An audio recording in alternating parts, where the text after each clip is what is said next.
Welcome to Kenton's videos. Enjoy the video. In this video, I will show you how to make steak at home. Start by selecting a quality cut of steak, such as a ribeye or New York strip, ideally about 1.5 inches thick. The thickness is key for even cooking. Before anything else, pat your steak thoroughly dry with paper towels. This step is crucial for achieving that beautiful, crispy crust. Then, season both sides generously with coarse salt and freshly ground black pepper. Don't be shy with the seasoning. It adds so much flavor. Now let's get that perfect sear. Place a heavy-bottomed pan, ideally cast iron, over medium-high heat until it's smoking slightly.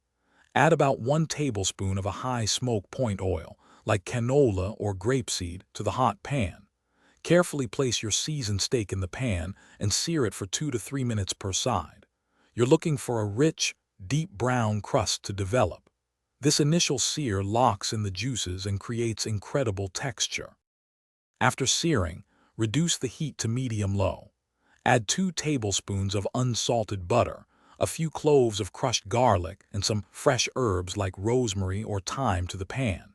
Tilt the pan and continuously baste the steak with the melted butter mixture for about 1 to 2 minutes.